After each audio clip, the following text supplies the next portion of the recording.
Hello everyone, बहुत स्वागत है आप सभी का एसकेटी पॉडकास्ट हिट्स। आप देख रहे हैं, मैं हूं आपके साथ शालिनी कपूर तिवारी। नक्षत्रों के ऊपर एक पॉडकास्ट सीरीज हम लेकर के आ रहे हैं, जिसका पहला पॉडकास्ट हो चुका है और आज आप पार्ट 3 देखने वाले हैं।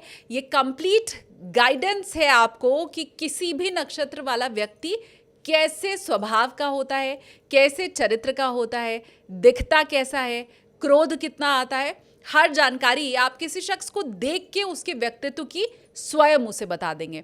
मतलब थोड़ी मास्टरी ज्योतिष में आज के पॉडकास्ट को देख के आपको मिल जाएगी। ये पार्ट 3 आप लोगों के सामने है। हमारे लंबे पॉडकास्ट को छोटे पार्ट्स के जरिए आप लोगों के सामने यहाँ हम लेकर के आते हैं, और इसीलिए मैं हमेशा रिक्वेस्ट करती हूँ कि चैनल सब्सक्राइब कर लीजिए। यहाँ हम एक्स्ट्रा मेहनत आप लोगों के लिए करते हैं कुछ छोटे पार्ट्स में पॉडकास्ट को लाके। और चलिए अब आपको दिखाते हैं आचार्य अनिल वत्स जी के साथ हुए पॉडकास्ट का पार्ट 3। अरे भैया, पुनर्वसु नक्षत्र पे आ गए हम। 7वें नक्षत्र पे हम आ गए। पर एक चीज जो मुझे इतनी बातचीत में समझ आई गुरुजी, कि नक्षत्र तो सारे अच्छे हैं, हाँ। और उनसे जुड़ी हुई जितनी विशेषताएं हैं वो सब अच्छी ही हैं, लेकिन अगर उन नक्षत्रों में कोई दुष्ट ग्रह आके बैठ गया पाप है, ग्रहों का प्रभाव हो, हाँ, तो वो फिर दूसरे प्रभावों को अपने अंदर ले लेते हैं। तो इसका अर्थ ये है कि आपसे जब आप कुंडली देखें तो आप ये जरूर चेक करें, जो पेन ड्राइव वाली बात आपने कही थी, कि ठीक है मंगल इस राशि में तो बैठा हुआ है, पर उस राशि में वो किस नक्षत्र में है। जब आप ये जानेंगे तो आपको ये मालूम चलेगा कि उसका आपको शुभ प्रभाव मिल रहा है या उसके जो गुण हैं वो अशुभ प्रभाव वाले ज्यादा हैं। तो सिर्फ आपको राशि नहीं देखनी है, नक्षत्र देखना है। बहुत अच्छी बात कही। अब जैसे सूर्य है, अब पापी नक्षत्र मतलब केतु के नक्षत्र में उच्च के हो रहे हैं भाई साहब, क्योंकि वो अश्वनी नक्षत्र में है, वो सूर्य का नक्षत्र है। सूर्य अपने अश्वनी नक्षत्र जो है वहां जाके एक विशेष गुण ले रहे हैं, लेकिन उच्च का प्रभाव कहां दे रहे हैं पता है आपको? कृतिका नक्षत्र में। वो उनका अपना नक्षत्र है। अपने नक्षत्र में श्रेष्ठता मोक्ष को प्रदान करने वाले हैं। केतु का बल ले लिया मोक्षदायी का, हाँ। पर भाई साहब विला अपने गए, वो जो उनका कृतिका नक्षत्र है।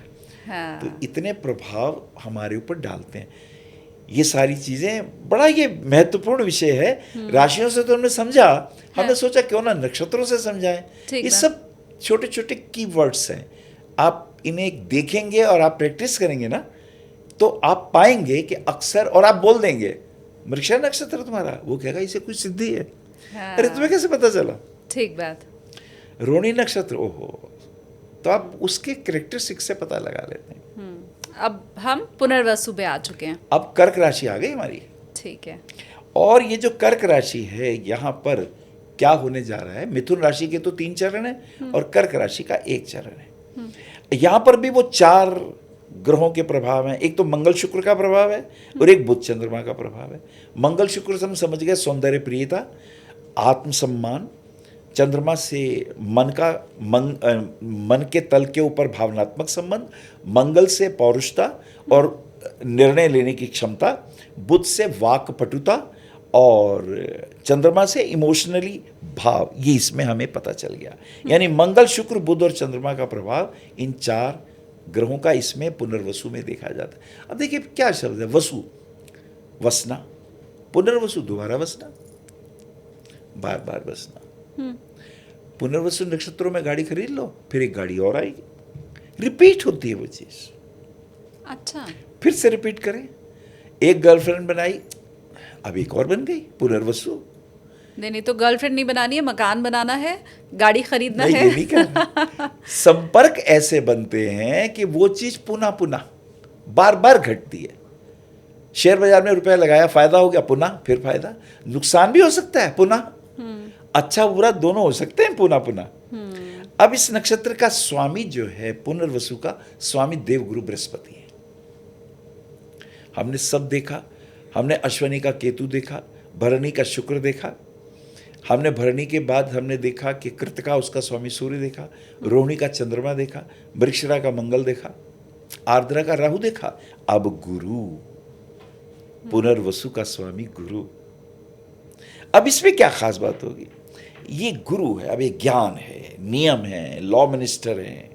नियम से चलेंगे, जो हमारे माता पिता ने संस्कार दिए उसका पालन करेंगे और वैसा करेंगे भी, पढ़ेंगे भी, आचरण में भी लाएंगे। अच्छे व्यक्ति आचरण से बच्चों को समझाते हैं। मैं बच्चों को बस सिगरेट भी नहीं दूना है और मैं खुद सिगरेट पी रहा हूँ, उस पर प्रभाव नहीं पड़ेगा। बच्चे देखते हैं मेरे माता पिता कैसे रहते हैं, प्रेम से रहते हैं, अदब से रहते हैं, वो ही सीख जाएंगे। अगर आपने अपने बच्चों को समझाना है, ऑफिस में अपने कर्मचारियों पे प्रभाव डालना है, आप अपना आचरण श्रेष्ठ रखें, आपके कर्मचारी श्रेष्ठ हो जाएंगे। ये है पुनर्वसु का कमाल। चरित्रवान होंगे। चरित्र का अर्थ ये है कि जो कहा वो अपने जीवन में करके दिखाएंगे। चरित्र इनका श्रेष्ठ होगा। इंद्रिय निग्रह भी होगा। मन कह रहा मैं ये कर लूं, ऐसा कर लूं, नहीं ये गलत है, ये नहीं करना, तो ये संयम भी रखेंगे। मन रूपी घोड़े पर बुद्धि रूपी लगाम भी लगाएंगे। नहीं ये गलत है, एक घोड़े तू का भागा जा रहा है, मैं सारथी ऊपर बैठा हूं, मेरे से तो पूछ, तू अपने आप भागा जा रहा है, गलत जगह चला गया तो बुद्धि की लगाम भी होनी चाहिए। व्यापार में एक्सपर्ट है। एक इनके लिए मैं बोलता हूं, रेत में भी तेल निकालने में माहिर होते हैं, यानी कुशल हैं। अब गुजरात के व्यापारी तो जाने माने हैं, और सिंधी तो और भी गजब हैं, पत्थर को सोना बनाते हैं। देखिए ना, और जितने भी हमारे ये गुण हैं कि हम अपना नुकसान नहीं करेंगे, उसका हम ध्यान रखेंगे। देखिए, एक रिस्पॉन्सिबिलिटी होती है, एक हमारी एसेट होती है, एक हमारे प्रॉफिट होते हैं। ये एसेट को एक बार मेरा ये रुपया लगा, मुझे अपना काम करना था, मैंने 1 करोड़ की दुकान थी, मैंने 90 लाख लेके ये मेरा पूंजी लग गई एक बार। अब जो मेरी इसके ऊपर इनकम होगी उससे मैं काम करूंगा, इसको ये बचा के रखेंगे, ये नहीं कि इसे बेच देंगे, क्योंकि इसके ऊपर आधारित होगी मेरी अगली कार्रवाई। तो ये उसमें निपुण होते हैं, बहुत अच्छे होते हैं, दानवीर भी होते हैं, दान भी करते हैं, भागवत कथाएं भी करवाते हैं, या कहीं कथा होती है तो वहाँ जाते भी हैं। इन्हें एक आदत है, सोना संग्रह करने की आदत होती है। यार वो थोड़ा गोल्ड का एक बना देना जरा यार, गले में माला, ज़्यादा माला पड़ी हुई हैं, देखो पता करो पुनर्वसु नक्षत्र तो नहीं है उस म्यूजिक डायरेक्टर का। एक हमारे म्यूजिक डायरेक्टर हो गए बप्पी लहरी, तो कहीं पुनर्वसु नक्षत्र तो नहीं है। सोना ग्रहण करने की, धारण करने की, संग्रह करने की इच्छा होती है, और पुनः पुनः धन प्राप्त करते हैं। पुनर्वसु हर चीज पुनः पुनः होती है इनकी, ये मैं बार बार बोलता हूं। संपत्ति अचल होती है, बना लेते हैं। क्रय विक्रय अगर करेंगे, कोई चीज खरीदेंगे बेचेंगे, अपनी शर्तों पे। अब कहीं आपने किसी प्रॉपर्टी डीलर से बात कर रहे हैं, वो कह नहीं नहीं यही होगा ना, ये नहीं होगा, समझ लें पुनर्वसु है। ये हमारे साथ समझौता ही नहीं कर रहा, हमारे लिए सोच ही नहीं रहे भाई साहब, बातें तो कर रहे हैं पर ध्यान अपना रख रहे हैं। पुनर्वसु नक्षत्र। अच्छा, इन्हें पेय पदार्थ, शरबत, कॉफी, अच्छा शिकंजी, ये बड़े शौकीन होते हैं, पेय पदार्थ पीने के शौकीन। दुग्ध की चीजें, दुग्धाहार इन्हें बहुत पसंद है। लस्सी, छाछ। अरे क्या बात है, लस्सी छाछ ये चीजें तो पसंद है। चाल तेज होती है, और दुख सुख में दूसरों के काम भी आते हैं। यश कीर्ति की प्रतिष्ठा इनकी बहुत होती है। इनकी एक असली पहचान क्या है, शास्त्र पढ़ने के बड़े शौकीन होते हैं। कहीं जा रहे हैं तो पता चला किताब हाथ में, या रात हो गई तो पुस्तक पढ़ के सो रहे हैं, या अध्ययन मनन करके उसमें कुछ निकाल के लिखते हैं, नोट्स बनाते हैं। तो ये पुनर्वसु की अलग पहचान है। ये बिकेंगे नहीं, ये स्थिर रहेंगे, ईमानदार रहेंगे, वचन दिया तो निभाएंगे, झूठी अदालत में जाके गवाही नहीं देंगे, यारों के यार होंगे, दुख हो या सुख हो। हाँ। ये इनकी खूबी होती है। और अब पुनर्वसु नक्षत्र वालों को हमें कमेंट भी करना है, ये खूबी भी वो अपनी दिखाएं हमें जी। अब हम आगे 8वें नक्षत्र पे, पुष्य पे आ गए। स्वामी इसके शनिदेव हैं। अब पुष्य नक्षत्र में कर्क राशि, यहां गुरु उच्च के होते हैं। इस राशि में गुरु उच्च के होते हैं, पर मंगल नीच के हो जाते हैं। गुरु उच्च के, मंगल नीच के। लेकिन मंगल इस राशि में नीच के होकर भी राजयोग कारक होते हैं, क्योंकि चंद्रमा इनका मित्र है ना, और चंद्र मंगल साथ हो तो नीच भंग हो गया, नरेंद्र भाई की जन्म पत्री के लग्न में मंगल की राशि वृश्चिक में चंद्रमा नीच के हैं, तो ये एक राजयोग बना हुआ है। ये नीच के होकर भी उच्च का फल देते हैं। यानी श्रम करके, मेहनत करके, पैर दबाते हुए, बड़ों के आशीर्वाद लेते हुए, जगह जगह घूमते हुए, घाट घाट का पानी पीते हुए हम जाएंगे ऊंचाइयों पर। अब तुम हमें नीचे कहीं भी पटकनी नहीं दे सकते, क्योंकि हम एक एक जगह की खाक खा के आए हैं। हमें क्या पराजित करोगे, हम अपराजित हैं। ये बनता है चंद्रमंगल का योग। उदाहरण मैंने आपको दे दिया। हाँ। इसमें भी 4 ग्रह हैं, सूर्य, बुध और शुक्र और मंगल। सूर्य, बुध, शुक्र। सूर्य बुध से बुध आदित्य योग, सूर्य से आत्मवान, बुध से बातचीत करने में प्रिय, और शुक्र से सौंदर्य प्रियता, अच्छे वस्त्र पहनने का बोध, शालीनता, अच्छे लोगों को प्रशंसा भी करना, और मंगल से दुख सुख में काम आना। और अगर किसी दोस्त ने धोखा दे दिया फिर उसकी तरफ देखते भी नहीं, रूठे को मनाते नहीं। अगर इन्हें पता चल जाए कि ये चरित्रहीन है। चरित्र का अर्थ बड़ा व्यापक होता है। वायदा किया, मुकर गया, इसको साथ देना था, नहीं दिया, बहुत से अर्थ है इसके। ऐसे लोग प्रसिद्ध हो जाते हैं अपने कर्मों से, सुंदर होते हैं और आकर्षक होते हैं। पुष्य नक्षत्र इनकी विशेषता है। धनवान है, दयालु स्वभाव होता है, स्वभाव के दयामय होते हैं, किसी का दुख सुख देख के दयामय हो जाते हैं। सत्यवादी हैं, सत्य सुनना भी पसंद है, सत्य कहना भी पसंद है। धर्म प्रिय हैं, शुभ कामों में अग्रणी आगे मिलेंगे, क्योंकि इस नक्षत्र के देव देवगुरु बृहस्पति हैं, और बृहस्पति देवताओं के अग्रणी हैं। मंत्रज्ञ हैं, शास्त्रज्ञ हैं, कर्मकांडी हैं, ज्ञानवान हैं, नीतिज्ञ हैं, निष्ठावान हैं, चाणक्य हैं, विदुर हैं, भीष्म हैं। इनकी नीतियां बड़ी प्रसिद्ध होती हैं। काम वासना अधिक होती है, लेकिन पत्नी के प्रति अवैध संबंधों से दूर, बिल्कुल पसंद नहीं। बहुत सी कलाओं के जानकार होते हैं, बहुत मार्गों के जानकार होते हैं। यही नहीं, पढ़ाई में ही है, योग में भी, प्राणायाम में भी, खाने पीने की चीज़ों में भी, पकवान में भी। भीम, वो खान पकवान के अंदर वो रसोईया बन गए थे। हाँ। ये कलाएं भी हैं। हाँ। कला रसिक है, दूसरों के गुणों की प्रशंसा भी करते हैं, हास परिहास प्रिय भी हैं, लेकिन सीमा में।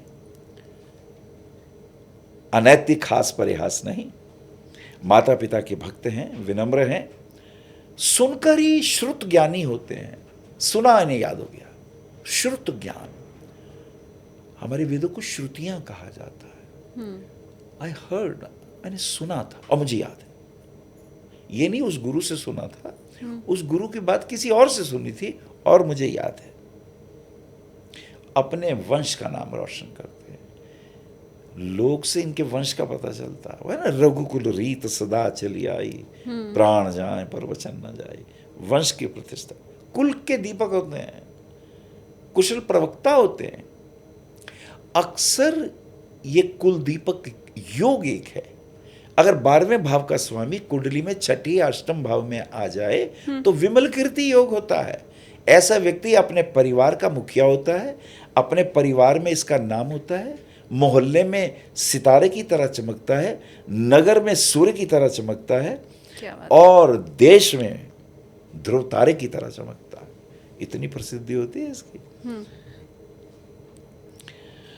स्वस्थ शरीर होता है,